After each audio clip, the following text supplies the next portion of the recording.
The ducts were narrow, hot, and reeking of old lubricant and alien spices. Nick Harper's shoulders scraped metal every time he shifted forward, his tactical armor giving soft metallic whispers that made him grit his teeth. He wiped a streak of sweat from his brow with the back of his glove and checked the holomap projected from his wrist device. The green line blinked a few meters ahead. That was it, where the intel said the progenitor Kodiaks would be stored. Easy in, easy out, he muttered under his breath, though he didn't believe it. Jobs on Nexus Station were never easy. The place was a cancerous sprawl of lawless trade decks, hidden auction houses, and shadow docks. Everyone here was either running from the consortium or selling something that belonged to someone else. It was the kind of place that bred fortune or corpses, often both. He reached the vent grate and angled his head to peer down into the storage chamber below. Dim lighting pooled across stacks of crates. Strange markings glowed faintly on their surfaces, symbols he didn't recognize, but guessed were territorial. Tags. Nick produced a silent cutter, worked the grate free, and dropped silently into the chamber, landing in a crouch. The scanner on his wrist gave a soft ping. Energy signatures consistent with advanced technology. He grinned. Jackpot. Moving. Carefully, he wound his way between crates until he found it. A small, ornate container set upon a pedestal as if it were some holy relic. Even in low light it shimmered faintly, the surface etched with patterns that seemed to ripple like water when his eyes lingered too long. There you are, he whispered. The Kodiaks. His ticket to freedom. Enough credits to live off the grid. For years. He reached out, but stopped when a faint sound slipped through the silence. Not mechanical. Not the hum of equipment. A sound that didn't belong here. Half whimper, half sigh. Nick froze, hand dropping to the sidearm at his hip. He scanned the room. Nothing but shadow and stacked cargo. The noise came again. Gun drawn, he moved past the pedestal, threading through a wall of containers toward a recessed corner. His boots made no sound on the deck, but his pulse hammered in his ears. Rounding the edge of the cargo stacks, he stopped cold. A figure was chained to the wall. A woman, humanoid but clearly alien, her skin a pale shimmering blue that caught what little light there was and gave it back like moonlit water. Long silver hair tumbled over her shoulders, obscuring part of her face. She wore a thin bodysuit, torn in places, revealing bruises along her arms. An electronic collar pulsed at her throat, steady and menacing, the faint red light a brand of ownership. Her violet eyes widened at the sight of him, fear-raw, sharp-shown there. She shrank, back until the chains rattled against the wall. Holy hell, Nick breathed, lowering his weapon slightly. Her lips parted. No, please. Her voice was soft, heavily accented, but clear and standard. He raised both hands slowly, palms outward, forcing calm into his voice. I'm not going to hurt you. She didn't believe him. He could see it in her eyes, the kind of hopelessness that came from long captivity. The collar wasn't just for show. He'd seen devices like it before, used by outer colony tyrants to keep prisoners docile, their will broken as efficiently as their bodies. Whoever she wasn't just a prisoner. She was property here. Against every rule of mercenary work he'd lived by, Nick felt something twist in his chest. This wasn't the mission. He should grab the Kodiaks and get out. Leave her, but he couldn't move. Her voice shook, but carried steel beneath the fear. My master, Krell Vorax. She spat the name like poison. Smuggler, slaver. Nick swore under his breath. Vorax. He'd heard the name whispered. In dark bars on backwater moons. Ruthless, cruel, untouchable. How long have you been here? He asked, almost without realizing. 3 cycles. Since my ship was taken. Her chin lifted slightly, defiance flickering through the exhaustion. I was Ara Tyr Vale, daughter of House Tyr Vale. Not some random victim. Royal blood. A living prize chained like an animal. Nick holstered his weapon, dropping to one knee to inspect the collar. Complex circuitry, but not impossible. He could disable it. He hesitated, the mercenary in him warring with something deeper. Every instinct screamed to finish the job and walk away. But the sight of the raw skin. Beneath that collar, the quiet dignity she clung to made the decision for him. I'm getting you out of here, he said quietly. Her violet eyes widened with disbelief. You would free me? No one deserves this. His fingers worked over the locking mechanism, tools sliding from his belt with practiced ease. Sweat beaded at his temple. Every tick of the collar's pulse reminded him that at any moment someone could walk in. The collar gave a faint click, then went dark. Nick eased it from her neck. She gasped, touching the raw skin with trembling hands. Before he could say anything more, the chamber filled with a wail. Sirens howled, shrill and merciless, echoing through the ducts above. Red lights flared across the storage room. Nick's stomach dropped. The alarm wasn't station-wide before. It was local. Someone knew something was wrong. Thorax had been alerted. The alarm shriek ricocheted through the storage chamber, vibrating off steel and concrete.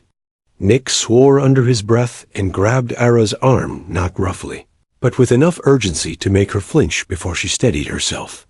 On your feet, he ordered. We don't have much time.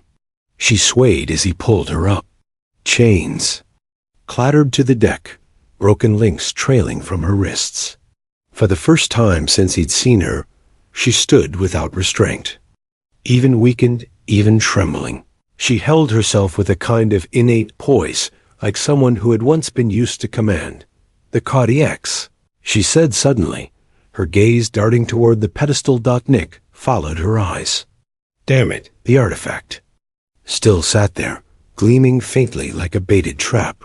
He couldn't leave it not if he wanted to face the curator. Not if he wanted this job to mean anything but disaster. Stay close, he muttered, and sprinted to the pedestal. His scanner confirmed what he already knew. The container radiated the unique energy signature of progenitor technology. He snatched it up, stowed it in his belt pouch, and turned back toward heavy footsteps thudded beyond the chamber doors. Shouts barked in a guttural alien tongue, sharp and commanding. Borax's men. They were closing fast. This way, Nick snapped, pointing up at the open vent shaft he'd used to enter. He interlaced his fingers and crouched. Go. Ara hesitated only a moment before stepping onto his hands. Her chains rattled as she boosted herself upward. For someone kept caged for cycles, her movements were surprisingly graceful. She vanished into the duct with a fluid twist, and Nick hauled himself up right behind her, sealing the grate back into place. The first blow struck the chamber door just as they disappeared. The ducts were tighter than he remembered. Their breath echoed off metal, joined by the steady wail of alarms. Emergency lights painted the passages in a dim red glow. Nick's wrist device pulsed directions toward Bay 17, the Starbound's berth. His ship, his only way out. Where are we going? Ara whispered behind him, her voice low but urgent. My ship, Nick answered. Docking Bay 17. We get there. We're free. Free. The word tasted strange in his mouth. He hadn't, to then, thought about freedom in years. Not really. He lived job to job, contract to contract. But now, with this woman crawling behind him, chains dragging like ghosts, freedom felt like something tangible, something worth fighting for. They reached a junction and peered through the slats of another grate. Below, a corridor stretched empty, but faint echoes of boots striking deck told him patrols weren't far. Wait, Nick murmured, holding up a hand. He pressed his ear against the vent. The sound grew louder for maybe 5 guards. His pulse quickened.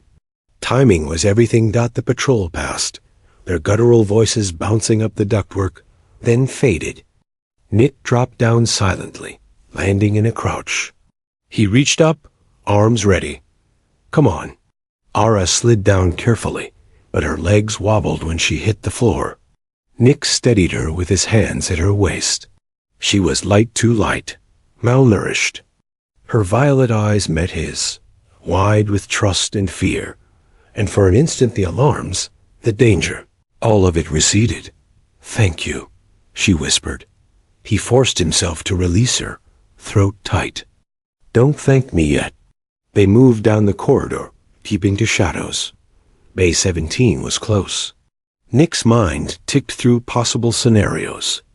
Dock security, Vorax waiting at the ramp, even betrayal from his own employer. He'd faced worse. Odds before, but not with someone else's life tied to his dot as they rounded the last corner. A slow, deliberate sound echoed through the hall. Clap, clap, clap. Nick froze. His blood ran cold. From the shadows ahead, a tall figure emerged, reptilian, broad-shouldered, scales mottled green and brown. Golden eyes glowed with amusement. Flanked by 4 armed guards, Krell Vorax stepped into the light, his smile more snarl than grin. "Impressive," Vorax hissed, his forked tongue flicking. "Most impressive human." Ara stiffened beside Nick, her nails digging into his arm. "Vorax," she whispered, venom in her voice. Nick drew his sidearm in one fluid motion, placing himself between her and the slaver. His chest tightened, not with fear, but with the cold knowledge that the mission had gone from bad to catastrophic. Vorax's laughter rumbled low, like gravel crushed underfoot. "You've stolen from me, human, the artifact, and my prized possession." "She's not a possession," Nick growled. "She's leaving with me." Vorax tilted his head, yellow eyes glittering. "Is that so? Then let's see how far you get." The guards raised their rifles in unison. Nick's finger tightened on the trigger. The air thickened, heavy with inevitability. And then the station shuddered violently, a deep tremor that threw everyone off balance. Alarm shifted tone, deeper, more urgent. "Containment breach in Sector 7, the automated voice boomed overhead. "All personnel evacuate immediately." Nick's heart seized with opportunity. Chaos was his ally. He grabbed Era's hand. "Run!" The tremor rattled through Nexus Station like a groan from some wounded beast. Sirens shifted pitch, their wail echoing with a deeper urgency. The overhead lights flickered, throwing the corridor into strobing shadows. Nick didn't wait for Vorax to recover his footing. He yanked Ara forward, firing 2 quick bursts down the hall. The shots forced the reptilian guards to duck, the return fire scorching the walls in a blaze of sparks. "Move!" he barked, dragging her around the corner. Ara kept pace despite, the shackles still clinging to her wrists, her chains clattering with every step. They sprinted through the narrow passageways, alarms screaming above them. The vibrations beneath their boots grew worse, tremors rolling like aftershocks. Somewhere, in the distance, the grinding roar of ruptured bulkheads joined the cacophony. "What's happening?" Ara gasped. "Containment breach," Nick said, checking the holomap on his wrist as they ran. "Station's dying. Perfect timing." Behind them came Vorax's voice, booming with fury, each word undercut by the guttural hiss of his tongue. "You can't run, Harper. The girl is mine." Nick ignored him, forcing his focus on the map. Bay 17 glowed green, not far now. They rounded another corner, almost colliding with a pair of guards. Nick dropped one with a shot to the chest before the man could fire, then tackled the other into the wall. The guard's rifle clattered away. Ara didn't hesitate. She snatched up the weapon with surprising swiftness, her violet eyes burning. The guard staggered back to his feet, only to freeze when she leveled the rifle at him with steady hands. Her voice was low and fierce. "Run!" The guard bolted in terror. Nick stared for a beat, startled at her sudden ferocity. Ara lowered the rifle, but kept it clenched tight, her slender arms trembling. "I'm not helpless," she said, almost daring him to argue. Nick felt a grudging smile tug at his lips. Noted. They pressed on, dodging debris as another tremor shook the corridor. Steam hissed from ruptured pipes. Distant shouts rose and fell in the Chaos Station workers, mercs and slaves alike scrambling for escape. Finally, Bay 17's. Doors loomed ahead, heavy blast panels trembling with the strain of the station's failing systems. Nick slapped his wrist device, sending a remote signal. The Starbound's boarding ramp began to lower with a hydraulic groan. Almost there.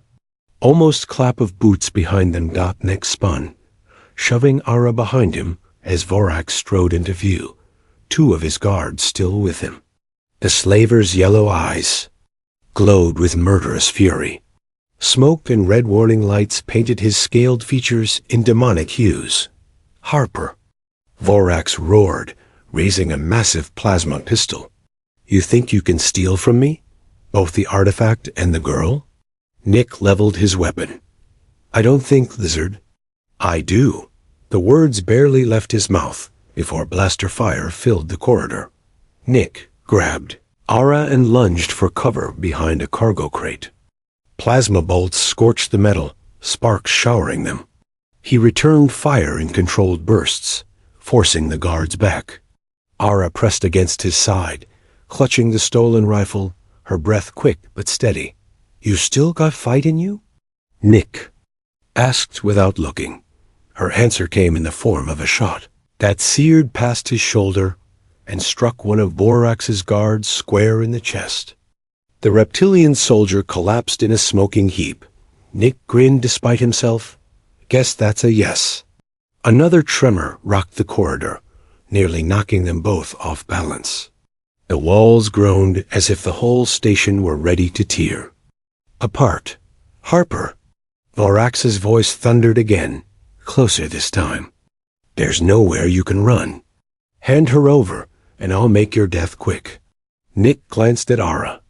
Chains still dangled from her wrists, her silver hair wild, violet eyes blazing with defiance. She looked nothing like the broken pet Vorax thought he owned. "Not happening," Nick growled. The Starbound loomed just meters away, ramp fully extended. Their one chance. Nick grabbed her hand. "On my mark, we run for it. Stay low, keep firing, don't stop." Her grip tightened on his. Together. Together. He counted under his breath 3, 2. One then broke from cover, hauling her into the open as blaster fire erupted around them. Plasma bolts streaked past, scorching walls and floor, but Nick didn't slow. Ara matched him stride for stride, chains clattering, rifle spitting fire. The ramp was just ahead when Vorax's roar split the chaos. Nick risked a glance back, just in time to see the slaver himself charging, weapon raised, his scaled face twisted with pure rage. A moment stretched, Nick's finger tightening on his trigger, and the station shook with a cataclysmic blast that hurled all of them off their feet.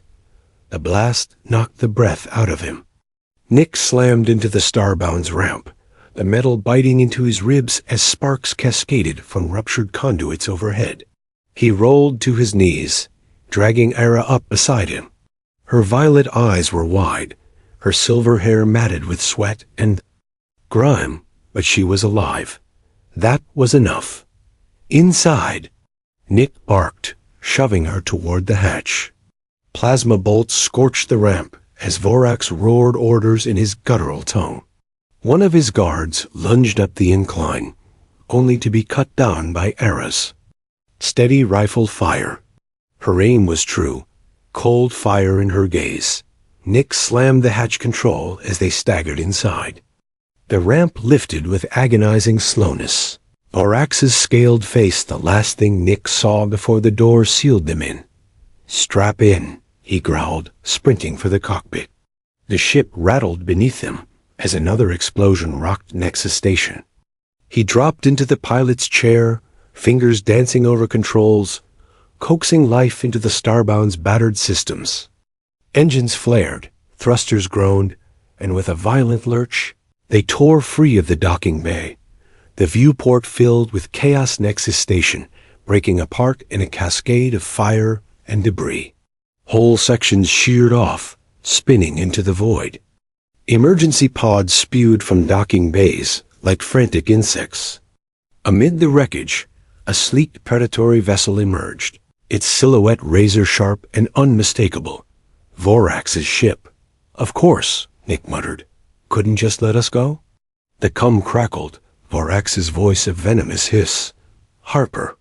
"They." "Girl, the Kodiaks.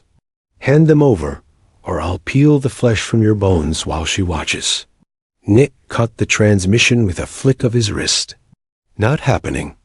He glanced at Ara, who had slipped into the gunner's chair without hesitation, hands skimming controls as though she'd been born to them. "You know how to work those?" he asked, half incredulous. Her lips curved in a faint smile, even through exhaustion. "Lyrian nobles aren't as soft as you think. We're trained in more than politics." Nick banked hard as Vorax's first volley seared past their hull, close enough to rattle the ship's frame. "Good. Then show me what you've got, princess." Her fingers flew across the weapons console. Defensive grids hummed to life, auto turrets swiveling. When the next blast came, shields flared but held. She returned fire with surgical precision, striking the hunter's ventral shield. The ship reeled off course. "Nice shot," Nick said, grin flashing despite the tension. Vorax came back harder, his hunter vessel weaving through debris, spitting plasma fire that lit up the void. The Starbound danced under Nick's control, skimming past spinning wreckage, juking into asteroid cover. Ara's fire followed seamlessly, every burst keeping Vorax off balance. For the first time in years, Nick felt something unfamiliar in his chest, a rush not of survival instinct, but exhilaration. Partnership. But their reprieve was brief. A warning klaxon blared as the Starbound's console lit crimson. Port thruster damage. Shields down to 60%. Nick cursed, jerking the ship into a spiral that barely saved them from a direct hit. "We can't outrun him like this," Ara said, her voice steady despite the chaos. "Not with damaged engines. Then we make him chase shadows." Nick's mind raced. His hand went to the pouch at his belt. The Kodiaks was still there, heavy as fate. Ara's eyes flicked to it, understanding sparking instantly. "No, it's too dangerous." "It's already dangerous." He pulled the artifact free. "Can it broadcast a signal?" She hesitated, then nodded slowly. "If partially activated with my DNA, but it could draw more than just Vorax." Nick shoved it into her hands. "Do it." Her violet eyes met his, luminous and fierce. For a moment, something unspoken passed between them, trust, fragile but unyielding. She pressed the crystal against her forehead. Blue light bloomed, flowing down her skin like liquid fire. Patterns shimmered between her body and the artifact, binding them in luminous threads. Nick launched the glowing Kodiaks in a probe toward the asteroid cluster. The effect was immediate. Every sensor in range lit up with the signal, a flare of impossible energy. Vorax's ship swerved, hungry for the bait. It worked, Nick breathed, banking away from the decoy. Ara sagged in her chair, drained but alive. Her voice was soft, almost broken. "We lost it. The Kodiaks, it's gone." Nick glanced at her, something tightening in his chest. "We're alive. That's enough." For a heartbeat, their eyes lingered, the stars beyond forgotten. But the moment shattered when the console beeped with an incoming transmission. The channel was encrypted, the ID unmistakable. The curator. The transmission cut through the cockpit like a blade, the screen on Nick's console flickering to life. A shadowy figure materialized in holographic distortion tool, robed, its face blurred, its voice processed into an inhuman purr. "Harper," the curator said, his tone deceptively calm. "I trust you have the Kodiaks." Nick leaned back in the pilot's chair, forcing his voice into something steady, casual. There were complications. Nexus Station tore itself apart. The Kodiaks didn't make it out. A long silence followed, broken only by the distant hum of the Starbound's failing engines. Nick could almost hear the curator calculating, weighing lies against truths. Finally, the voice came again, smooth as oil. Unfortunate. Though not entirely unexpected. The figure tilted its head. And what of the Lyrian female? Nick's blood went cold. He hadn't said a word about Aura. Slowly, he glanced at her. She was watching the hologram with narrowed violet eyes, her body rigid, chains still clinking faintly whenever she shifted. "What Lyrian?" Nick asked, feigning ignorance. The curator chuckled, a sound that made Nick's skin crawl. "Please, my sources on Nexus were thorough. Vorax held 2 prizes, the Kodiaks, and a pure-blooded Tyr Vale aristocrat, both required to unlock the progenitor cache." Nick's knuckles tightened against the console. He'd been set up. All along, the job wasn't about an artifact, it was about her. "You knew," Nick said softly. "You sent me there not just for the Kodiaks, but for her. Of course." The curator's voice sharpened with amusement. "You've always been reliable, Harper. Efficient. Predictable. But I underestimated your sentimentality. Still, it's not too late. Bring the Lyrian to the coordinates I'm transmitting, and I will consider our contract fulfilled." "Not happening," Nick growled. "Don't play the hero," the curator replied, his distorted face leaning closer. "She's not a person, Harper. She's a key worth more than entire worlds. Deliver her or share her fate when others come for her."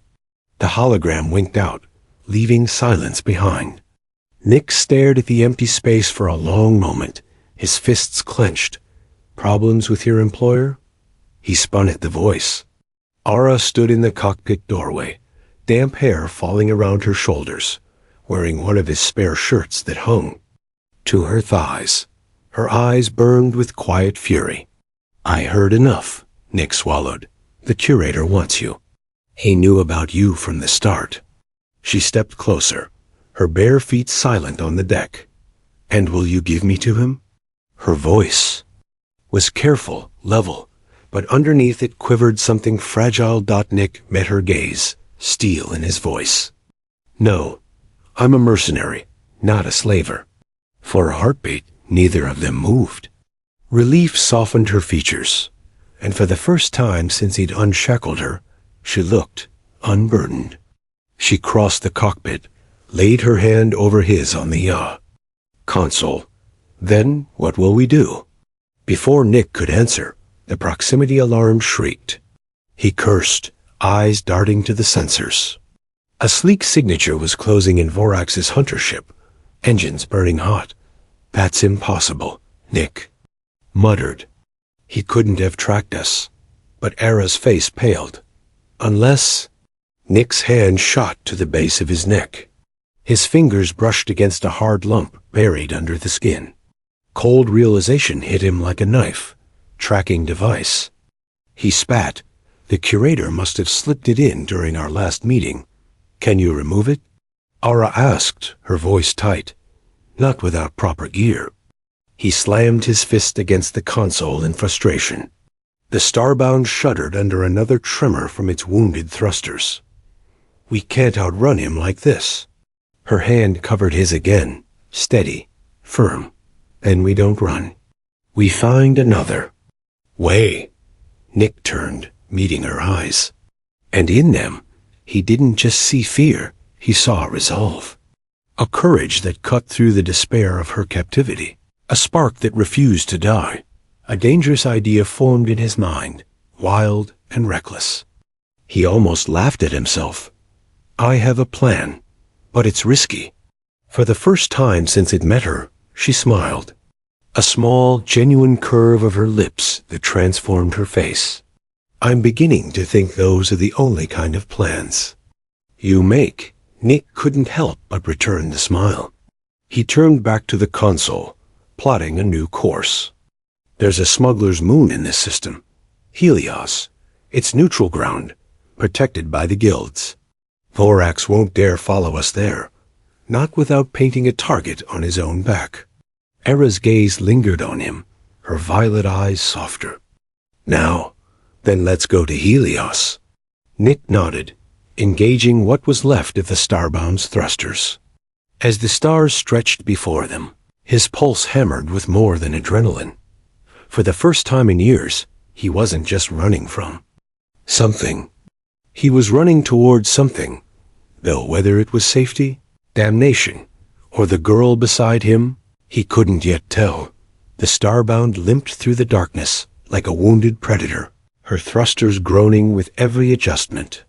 Nick kept one eye on the flickering readouts and the other on the swelling bulk of the smuggler's moon ahead. Helios loomed like a scarred jewel, pocked with craters that had been hollowed and carved into bustling ports and warrens. Thousands of lights twinkled from the surface, scattered across artificial ridges and cavern mouths. Impressive, Ara whispered, leaning forward in the co-pilot's chair. Her silver hair fell loose around her face, violet eyes reflecting the glow of the crater-cities. Nick snorted. Wait until you see the inside. It's like someone took the worst pieces of a dozen cultures and tossed them into a blender. But it's safe, or safer than out there. He opened a comm channel. Helios Control, this is the Starbound, requesting emergency docking under Guild Article 7. The reply was curt, suspicious. Transmit identification and guild credentials. Nick complied, his mercenary guild badge encoded through the comm.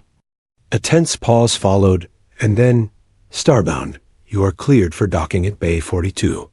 Be advised your sanctuary request has been logged. Guild representatives will meet you upon arrival. That's what I was afraid of, Nick muttered. Killing the channel. Ara glanced at him. Sanctuary? Article 7, he explained, easing the Starbound toward the glowing docking beacon. Emergency protection for guild members under direct threat. They'll give us shelter, but it comes with strings. The Starbound shuddered as docking clamps bit into her wounded hull. The hum of engines faded, replaced by the sterile hiss of Helios Bay atmosphere equalizing. Nick rose from the pilot's chair, checking the charge on his sidearm. Stay close. Don't talk unless you have to. She frowned, tugging at the hem of the oversized shirt she still wore. I can hardly present myself to a den of mercenaries dressed in this. There's a supply locker in the cargo bay. Check it. By the time Nick had sealed the ship's systems and armed himself, Ara returned. She had found a simple jumpsuit, and boots too large, but far more practical than his shirt. She'd tied her silver hair back, exposing the fine angles of her face and the faint luminescence of her skin. Better? She asked. Nick's lips twitched. Less distracting. Let's move. The boarding ramp descended. 3 figures waited at its base, 2 armored guild enforcers, rifles held loose but ready, and a tall human woman with cropped black hair and a cybernetic eye that whirred as it adjusted focus. She said, smirking, when I heard you'd invoked Article 7, I had to see it for myself.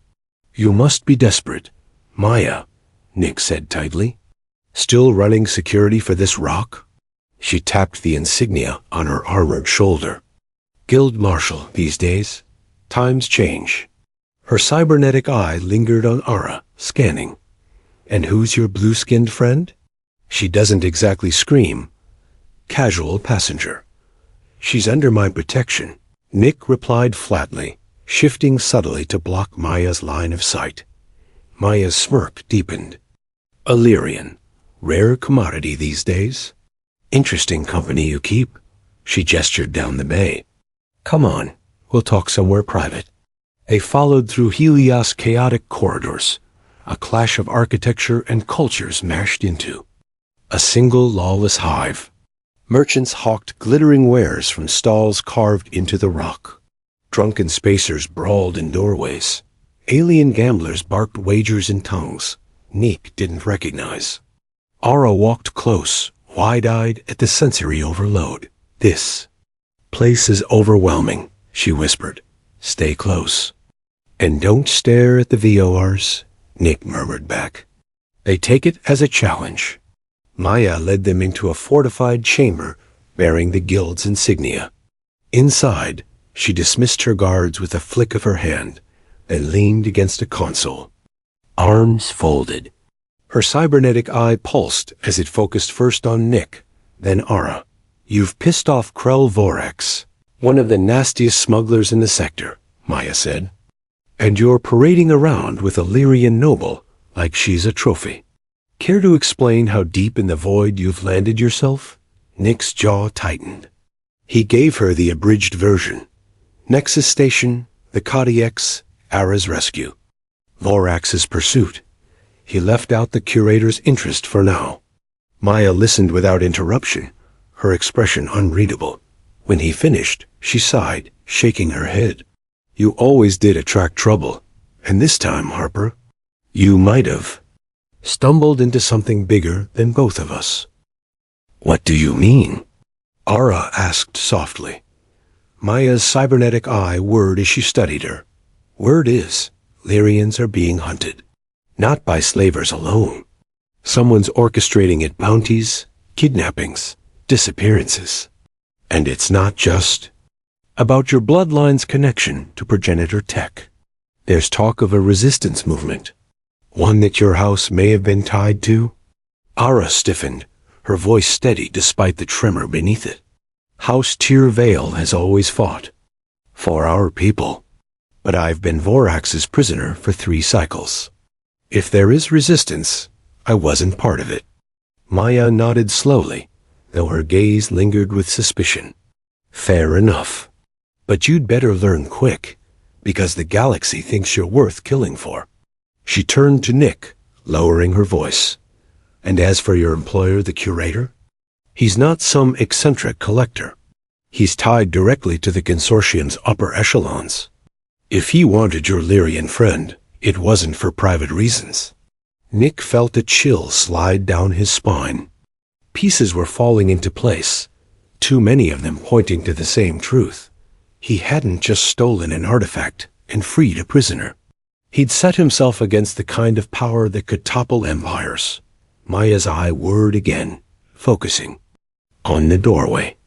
Vorax's ship entered the system 20 minutes ago. He's holding back, waiting, my guess.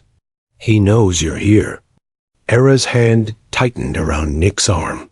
Her voice was a whisper of dread. He won't stop. No, Nick said, his jaw set, eyes on the docking bay feeds. But neither will I. The safe house Maya arranged was carved deep into Helios. Rock, a small, windowless chamber with reinforced doors and the faint hum of security fields. Spartan, but secure, so it seemed. Nick paced the room, unease gnawing at him. He didn't trust the guild marshal, not anymore. Maya had always played both sides, and Vorax's presence in system tightened the noose. Ara sat on the narrow bunk, arms wrapped around herself. The jumpsuit she wore hung loose on her slender frame, but it did nothing to hide the weariness in her eyes. She looked like someone who had carried too much for too long, yet beneath the fatigue, Nick saw steel. She had survived 3 cycles in chains. That meant something. They executed them, she whispered suddenly. Nick turned. Who? My family. House Tyr Vale. Her voice cracked on the words. The feeds say they were tried for treason. All of them executed. She pressed her hands to her face, shoulders trembling. I am the last. Nick's chest tightened. He crossed the room and crouched in front of her, resting a hand lightly on her knee. I'm sorry, Ara. You didn't deserve this. Her violet eyes glistened as she looked up at him. I should have been there. Maybe I could have stopped it. Or you'd be dead with them, Nick interrupted gently. Survival isn't shame. It's defiance. And right now, it matters more than ever. Before she could answer, the safe house door exploded inward in a flash of smoke and sparks. Armored figures poured through, rifles raised. Guild security, don't move. Nick reached for his pistol, but froze when he saw the leader step through. The smoke, Maya. Her cybernetic eye glowed a cold red. I'm sorry, Nick, she said, her voice flat. Varax's price was too high to refuse. Ara gasped, scrambling back against the wall. Nick pushed in front of her, gun raised, but there were too many, half a dozen at least. His pulse hammered. He'd known Maya was ruthless, but betrayal still cut deep. Maya, listen, it's already done. She gestured sharply. Take them alive. The guards surged forward. Nick fired, dropping one, then used another as a shield against stun fire. Ara moved with surprising speed, seizing his fallen pistol. She fired at the ceiling, plunging the chamber into sudden darkness as the lights shattered Dot in the chaos. Nick felt her hand clutches. This way. She hissed Dot to his shock. A section of the wall slid open under her touch, revealing a narrow tunnel lit by dim strips. They darted through just as the panel sealed behind them, leaving Maya and her. Squad in the dark. What the hell? Nick panted as they ran. Resistance safe house, Ara replied breathlessly. My family left markers. I found them while you slept. The tunnels twisted beneath Helios, like a hidden vein system, carved long ago by those who refused to live. In chains. The air smelled of dust and ozone, but ahead glowed a door etched with Lyrian sigils. Ara pressed her palm against it, and it slid open to reveal a chamber humming with life. Dozens of Lyrians turned as they entered, men and women in plain clothes. Some scarred, some armed, all defiant. At their center stood an elder with indigo, skin and eyes deep with knowing. His voice trembled when he saw her. By the progenitors, a tear veil lives. Ara bowed her head, her voice low but strong. Elder Torin, my father spoke of you. The old Lyrian stepped forward, clasping her hands. His loss and your family's was a blow to us all. But your survival is a spark we thought extinguished. His gaze shifted to Nick, sharp and assessing. And you bring a human. Nick squared his shoulders. Name's Nick Harper. She's alive because I couldn't stand by and watch. Torin studied him, then nodded slowly. Then you are welcome here. Perhaps more than you. No. He gestured to his central console. A star map bloomed into being, constellations shifting, narrowing, until a single world pulsed with light. The sanctuary, Ara whispered, breath-catching. Yes, Torin said.